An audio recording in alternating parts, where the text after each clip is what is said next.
Boa tarde! Vamos dar continuidade ao bloco 17, os répteis. Então, nós vamos fazer a parte 2. Então, vocês vão abrir para a tia na página 240. A reprodução dos répteis. Nem todos os répteis se reproduzem da mesma forma, embora a maioria deles seja ovípara, que nasce de ovos, como as tartarugas, os crocodilos e os jacarés. Algumas espécies de serpentes e de lagartos podem ser ovovíparas ou vivíparas. Ovovíparo, animal que se desenvolve dentro de um ovo, dentro do corpo da mãe até o nascimento. Vivíparo, o desenvolvimento do animal antes do nascimento ocorre totalmente dentro do corpo da mãe. Então, nós vamos ver aqui o exemplo. O crocodilo é o exemplo de um réptil ovíparo. E já a jiboia é vivípara. Atividade 2. Como é o desenvolvimento dos filhotes da maioria dos répteis? Então, a tia já falou logo ali em cima. Na maioria dos répteis, os filhotes se desenvolvem fora do corpo da mãe, dentro de ovos, até o momento do nascimento. Número 2. Nós estamos vendo aqui a imagem de uma tartaruga. Então, no mês de setembro, começa a temporada de reprodução das tartarugas marinhas no Brasil. As fêmeas fazem migração. O que é migração? É o deslocamento de animais de uma região para outra. Para quê? Ela vai em busca de alimento, de ambiente adequado para a reprodução e de uma temperatura confortável. Então, quando elas migram, elas percorrem milhares de quilômetros pelos mares para botar seus ovos na praia onde elas nasceram. Elas, depois que elas botam os ovos, elas enterram os ovos na areia e voltam para o mar, retornam para o mar. E aí o ovo, o período de incubação desse ovo varia de 45 a 60 dias. Então agora tem a pergunta: por que as tartarugas marinhas enterram seus ovos na areia da praia? Por quê? Como que a areia da praia ela é quentinha? Então, elas enterram seus ovos porque a areia da praia é quente e vai fornecer o calor necessário para o desenvolvimento das tartaruguinhas.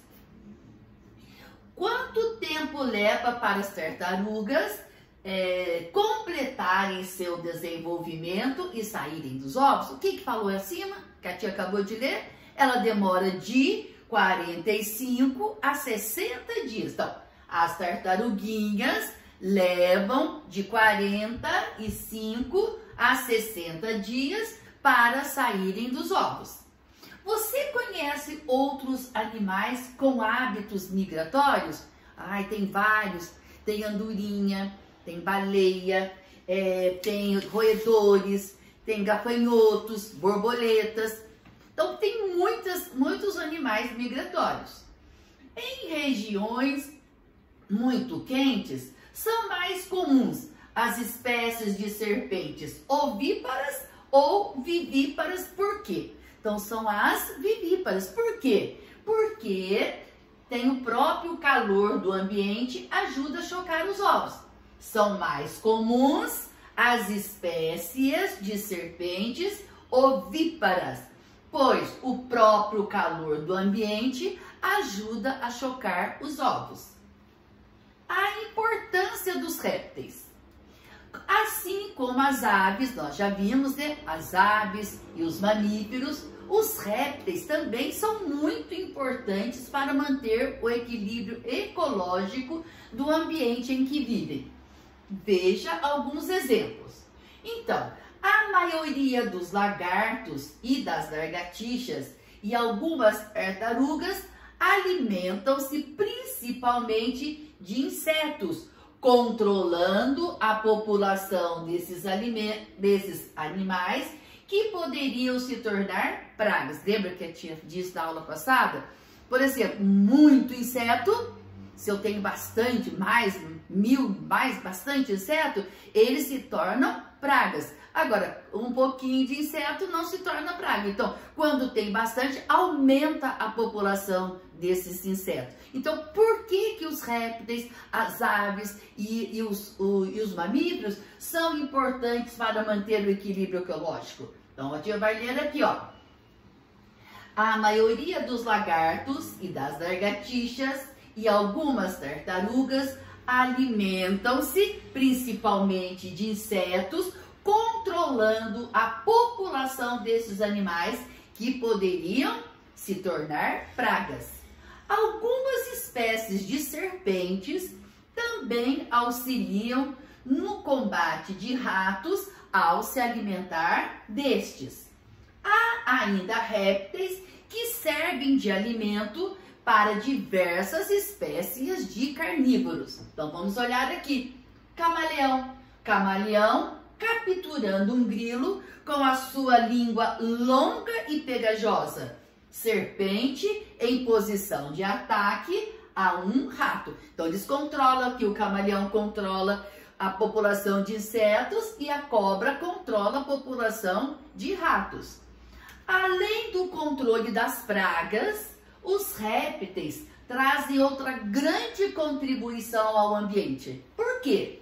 Porque há espécies de lagartos, de tartarugas e jabutis que se alimentam de frutos, assim como as aves dispersam sementes de várias espécies de plantas nas suas fezes. Lembra que a tia explicou na aula passada do passarinho? Então, o que é dispersar? Espalhar. Então, quando eles se alimentam de algumas espécies de frutos, o que vai acontecer?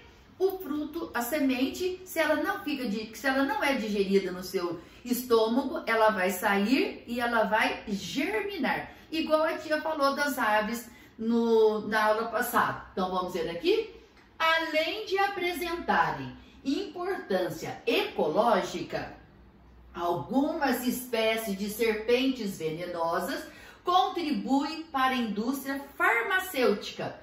Os venenos da jararaca e da cascavel, por exemplo, dão origem a medicamentos muito utilizados no Brasil. Então, se a gente é picada por uma jararaca, o próprio veneno da cobra, da jararaca, da cascavel, ele é feito o soro. Esse soro combate o veneno, que é o soro antiofídico. Então, aqui, você sabia? Ó, o Instituto Butantan, localizado na cidade de São Paulo, ele possui recintos chamados serpentários, destinados à exposição de serpentes ao público, à realização de pesquisas científicas e à extração de venenos. A tia conhece o Butantan. Então, as cobras têm um lugar reservado, então tem árvores, elas até pulam assim de um lugar para o outro. Então, ali elas ficam para quê? Para elas ser destinadas à exposição. A gente pode ir lá visitar. O que mais? Elas têm também para a realização de pesquisas científicas e para a extração do veneno. A tia pediu para vocês lerem, mas a tia vai ler outra vez. Vou ler para vocês, vocês ouçam a leitura. Conheça o maior lagarto da América do Sul, lendo o texto a seguir. Teiu, o gigante americano. Então, vamos observar aqui o teiu.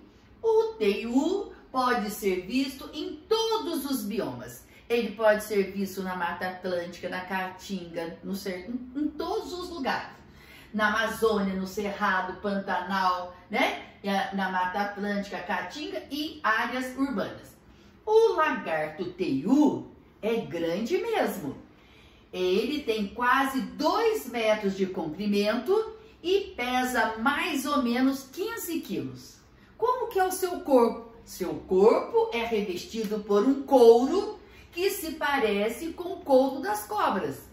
E suas patas lembram muito as dos dinossauros. Então, vamos observar ali as patas, assim, ó. Lembram muito as patas dos dinossauros. A longa cauda deste animal é uma curiosidade à parte. O que acontece com a cauda? Ele a utiliza como um chicote quando ele é ameaçado. E em casos de fuga, ele parte e o que acontece? Parte dela pode ser deixada para trás. Então, quando ele foge, ele deixa ir para uma parte da cauda para trás. Sua cauda se regenera. O que regenera? Ela nasce de novo. Assim como acontece com as lagartixas e alguns outros lagartos. Os teius são animais com características raras e estão entre as poucas espécies de répteis que os pais tomam conta do ovo até o filhote sair. As fêmeas dessa espécie podem colocar de 30 a 36 ovos que eclodem num período entre 60 e 90 dias. Os teius têm um importante papel na natureza.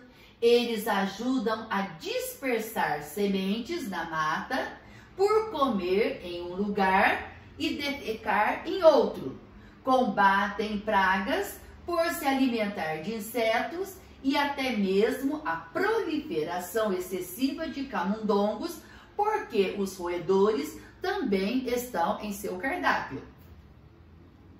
Então vamos ver agora a atividade 3. Grife no texto de vermelho uma característica do teiu presente nos répteis. Então ele tem o corpo. Como que é o corpo do teiu?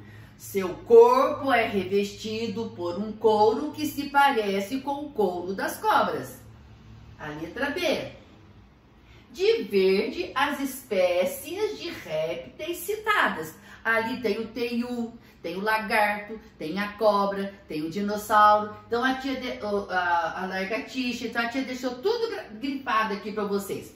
Lagarto, teiu, as cobras, lagartixas, lagartos e os dinossauros.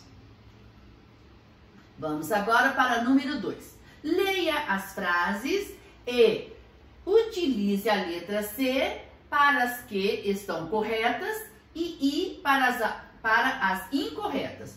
O teiu é predador do camundongo, correto? O teiu é uma espécie de lagarto ovíparo, certo? O teiu é importante para o meio ambiente apenas porque combate as pragas. Não. O que mais que ele faz? Ele espalha semente através das suas fezes. Pois o teiu é importante para o ambiente, já que combate as pragas e dispersa a semente. E o que a gente leu lá atrás? Quando ele defeca, ele come num lugar e vai andando para longe, defeca em outro lugar. E o que acontece com a semente? Essas sementes, elas podem germinar e nascer uma nova planta. Se houver uma frase incorreta no item anterior, reescreva-a corretamente. Então, o teiu é importante para o meio ambiente apenas porque combate pragas? Não, pois o teiu é importante para o meio ambiente, já que ele combate as pragas e dispersa as sementes. Então, presta atenção que a tia leu 2 vezes aqui. 4. O que aconteceria com o número de ratos e de insetos?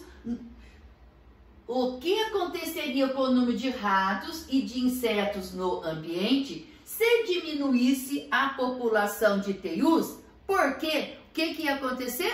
A população ia aumentar. Lembra que a tia falou na aula passada? Então, o número de ratos e de insetos aumentaria, pois os teius são predadores e controlam a população desses insetos. Destes animais. Então, vamos ler de novo? O número de ratos e de insetos aumentaria, pois os teius são predadores e controlam controlam a população destes animais, dos ratos e dos insetos.